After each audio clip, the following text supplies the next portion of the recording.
Hi guys, welcome back to my YouTube channel. আমি মাহি, আমার চ্যানেলে তোমাদের সকলকে স্বাগত। তো কেমন আছো সবাই? আশা করছি সবাই ভীষণ ভালো আছো। আর আমিও আগের থেকে অনেকটাই ভালো আছি, মানে এখন শরীর খারাপটা অতটাও নেই।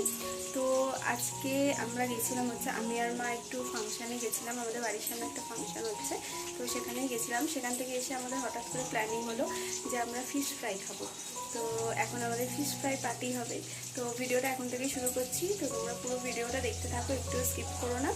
আর যারা যারা আমার চ্যানেলে নতুন তারা প্লিজ আমার চ্যানেলটা সাবস্ক্রাইব করে দিও, পাশে থেকো। আর কমেন্টে জানিও যে তোমাদের আমার ভিডিওগুলো কীরকম লাগছে। আচ্ছা, তো ফিশ ফ্রাইগুলো আমি আগেই বানিয়ে ফ্রিজে রেখে দিয়েছিলাম, এখন শুধু ভেজে নেব। আমার ঘেমে নিয়ে এখন বিধ্বস্ত অবস্থা, মানে একে তো এতটা গরম, তার মধ্যে আগুনের ধারে। তো চলো, হয়ে গেছে মোটামুটি, আর কয়েকটা ভাজলেই হয়ে যাবে। তো তারপরে আমরা খাবো, তো তোমাদের সাথে সবটাই শেয়ার করবো। আচ্ছা, তো ফিশ ফ্রাইগুলো আমার বানানো হয়ে গেছে, এবার চলো খেয়ে নিই। খেয়ে তোমাদের জানাচ্ছি যে কীরকম খেতে হয়েছে। আমি এর আগেও অনেকবার বানিয়েছি, বেশ ভালোই খেতে লাগে, মানে আমার তো বেশ দারুণই লাগে খেতে, আর এবারও দারুণ হয়েছিল।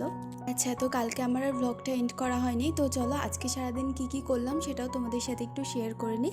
তো সকালে উঠেই সবার ফার্স্টে স্নান করে নিয়েছি, স্নান করে একটু সানস্ক্রিন মাখলাম মুখে, আর সানস্ক্রিন মাখলে আমার মুখটা ভীষণই ঘেমে যায়। তারপরে একটু ডাবের জল খেয়ে নিয়েছিলাম। আর তোমাদের চলো একটু দেখাই, আমাদের ব্যালকনি থেকে আজকে আকাশটা এত সুন্দর লাগছে, সেই পুরো শরতের আকাশের মতো। দেখে মনেই হচ্ছে না যে এটা বর্ষাকাল, পুরো মনে হচ্ছে শরৎকাল। কি সুন্দর ভাসা ভাসা মেঘ। যাই হোক, একটু ক্যাপচার করে নিলাম তোমাদের সাথে শেয়ার করব বলে। তারপরে আজকে মা বানিয়েছিল হচ্ছে ভেটকি মাছের কাটা চচ্চড়ি, তো সেটাই একটুখানি টেস্ট করতে আমাকে দিয়েছিল, তো সেটাই খাচ্ছিলাম।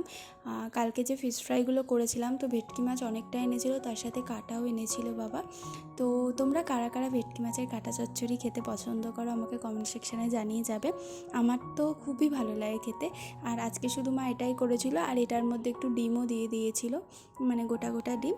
তো আজকে আমাদের লাঞ্চের মেনু হচ্ছে এটাই। তোমরা কে কী লাঞ্চ করলে আমাকে অবশ্যই জানিয়ে যাবে। তো চলো খেয়ে নিই, আবার তোমাদের সাথে দেখা হচ্ছে।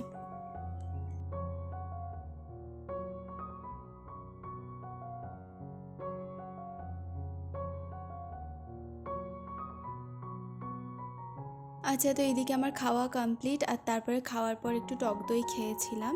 তারপরে এই যে এই মহারাজার সাথে খেলতে খেলতে আজকের ব্লগটা এখানেই এন্ড করলাম। তোমাদের অনেক ধন্যবাদ পুরো ভিডিওটা দেখবার জন্য। ভিডিওটা যদি ভালো লেগে থাকে অবশ্যই একটা লাইক করে দিও, আর আমার চ্যানেলটাকে সাবস্ক্রাইব করে দিও। টাটা সবাইকে।